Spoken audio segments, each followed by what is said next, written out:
Hey everyone, and welcome back to English Conversation Hub. I'm your host, Ava. And I'm Oliver. How's it going, Ava? It's going great, Oliver. Excited for today's episode.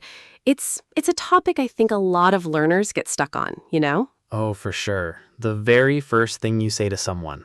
It kind of sets the tone for the whole conversation, doesn't it? Exactly. We're talking about greetings, but not just the ones you learn on day one of your English class.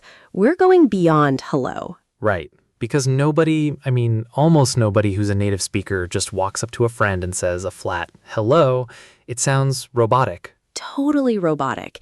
So today's episode is called English Greetings Beyond Hello, Sound Natural. We're going to break down all the different ways you can greet people in different situations to sound more like you, more natural. We'll cover the super casual stuff you'd use with friends, some slightly more formal greetings for like work or when you meet someone new. And even some slang and regional variations that are fun to know. Plus, and this is super important, we'll talk about how to respond to all these different greetings. Yeah, that's the other half of the puzzle, isn't it? Someone says, "What's up?" and you freeze. We've all been there. Been there, done that.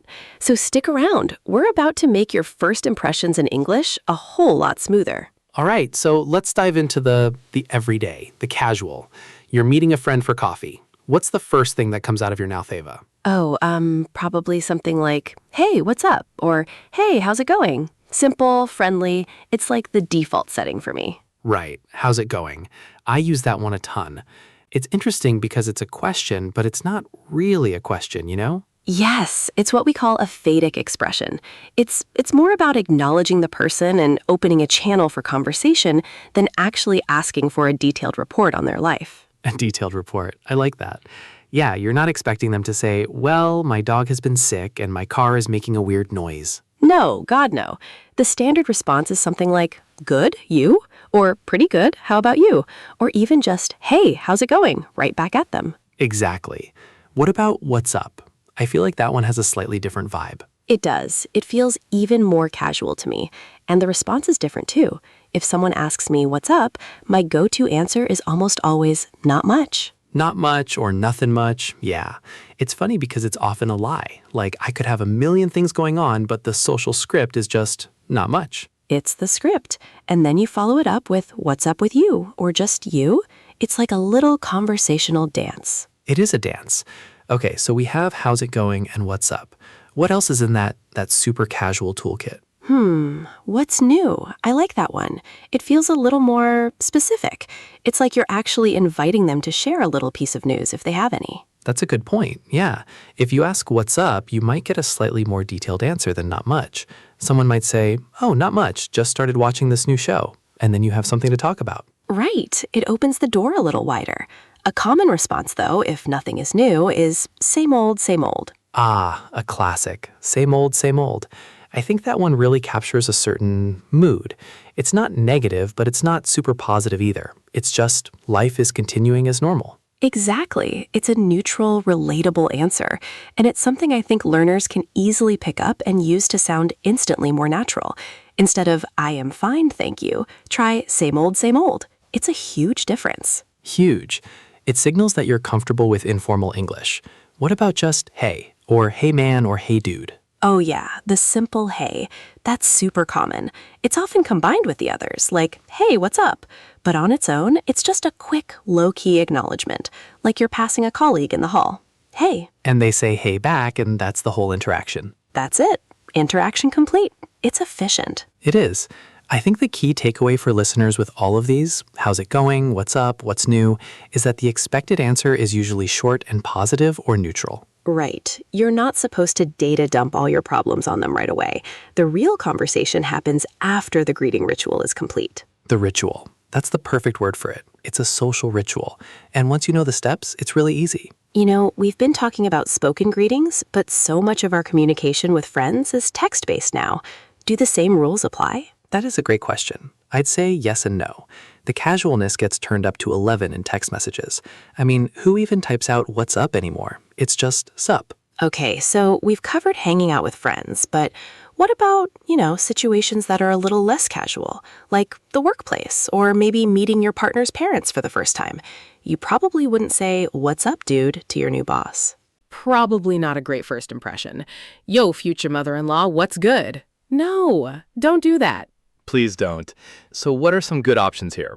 I think a really useful one is how have you been?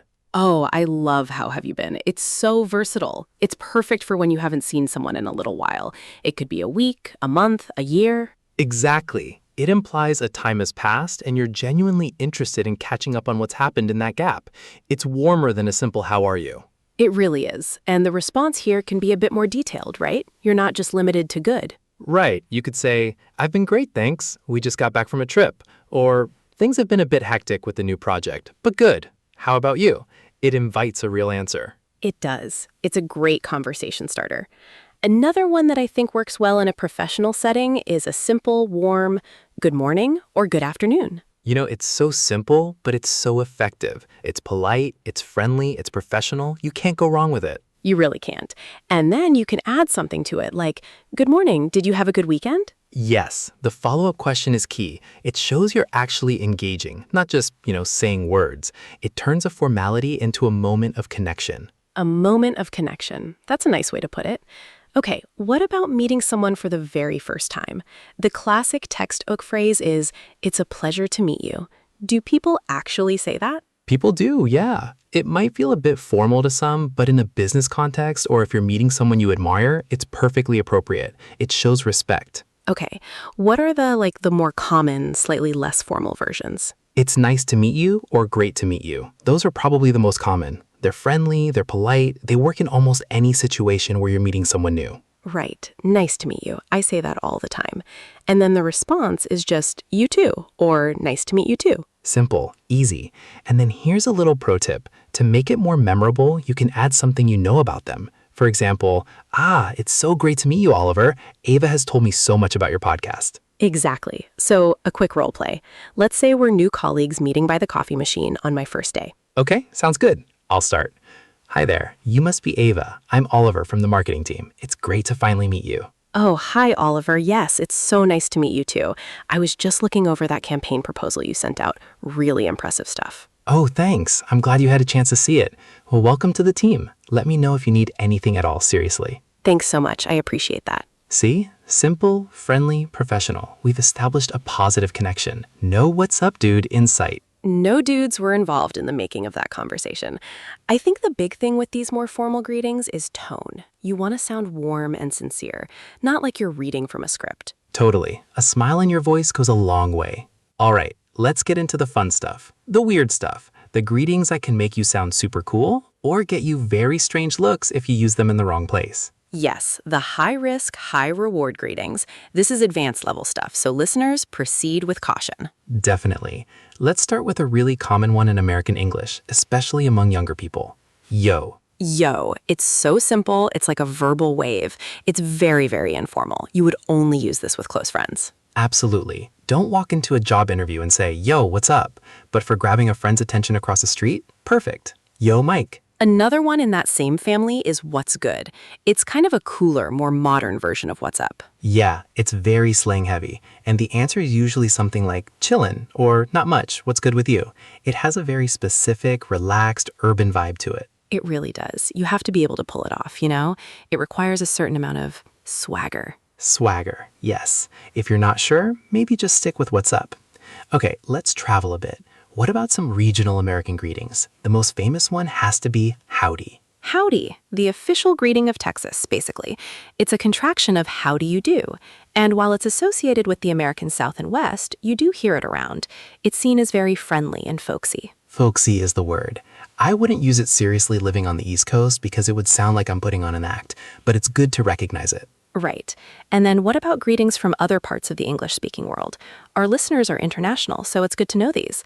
Like from the UK, a common one is y'all right? Or just all right? Yes, and this one is so confusing for Americans the first time they hear it. Because if someone asks me, are you all right? I think they're asking if I'm sick or upset. Me too. I'm like, yeah, why? Do I look not all right? But in the UK, it's just a standard greeting. It means, hello, how are you? And the answer is just, yeah, all right, you? It's another one of those conversational rituals. It is. And down under, in Australia, G'day, mate. of course, good day. Contraction of good day. It's a classic. Do Aussies actually use it as much as the stereotypes suggest? I have some friends from Sydney, and they say it's used, but maybe not as much in the big cities among younger people. But it's definitely still out there, especially in more rural areas. It's iconic. It's iconic. So the lesson here is these slang and regional greetings are fantastic to know. They add a lot of color to the language. But, and this is a big but, Listen to how people around you are talking. That's the golden rule. Don't just jump in with a howdy in the middle of London because you heard it on a podcast. exactly. Observe first. Adapt to your environment. When in doubt, how's it going is almost always a safe bet. The safe, reliable, friendly choice. Can't go wrong. All right, we've spent a lot of time talking about how to start the conversation, but Oliver, you mentioned this earlier. The response is just as important. It is, because a clunky response can stop a conversation dead in its tracks. The number one phrase to maybe retire from your vocabulary is, I am fine, thank you, and you? Oh, the textbook response. It's so stiff. It's grammatically perfect, but it just doesn't flow. It doesn't. So what are some better, more natural alternatives to I'm fine? If someone asks, how's it going? What can you say? Well, if things are genuinely good, you could say, pretty good, or doing well, thanks. Or my personal favorite, can't complain. Can't complain. I love that one. It's understated, it's causative. It means things are good enough that there's nothing worth complaining about. It's a very common, very natural response. Totally. And don't forget to return the question. That's crucial. So, pretty good. How about you? Or can't complain. How have you been? Right. You have to toss the conversational ball back to the other person. Okay, so that's for when things are good. What if things are just okay, or maybe a little stressful? You don't always have to be great, you know?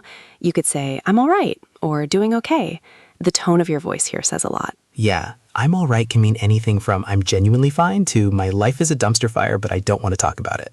It's true.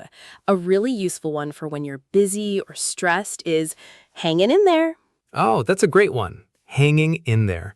It communicates that, yeah, things are a bit tough, but I'm managing. It's honest without being a downer. Exactly.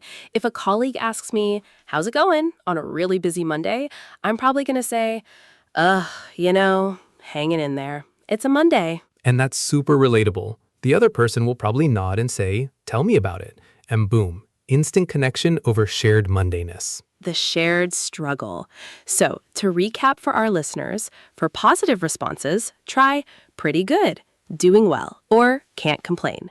For more neutral or slightly stressed responses, try I'm all right, hanging in there, or same old, same old. And always, always remember to ask back. You? How about you? How have you been? Keep the conversation moving. And that about wraps it up for today. Wow, we covered a lot of ground, from what's up all the way to good day, mate. We really did.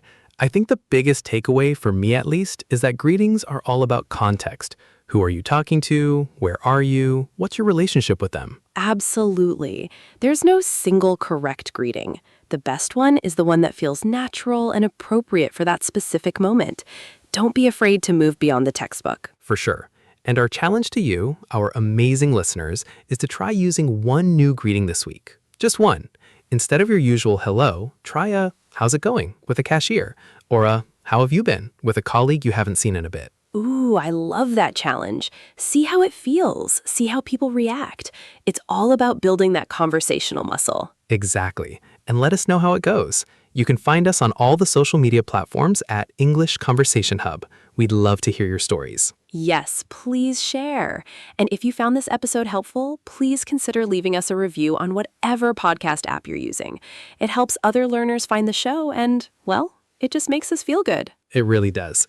We'll be back next week with a new topic: how to politely disagree in English without starting a fight. Ooh, that's a juicy one. Super important skill. It is indeed. So be sure to subscribe so you don't miss it. Until then, I'm Oliver. And I'm Ava. Thanks for tuning in to English Conversation Hub. Talk to you soon.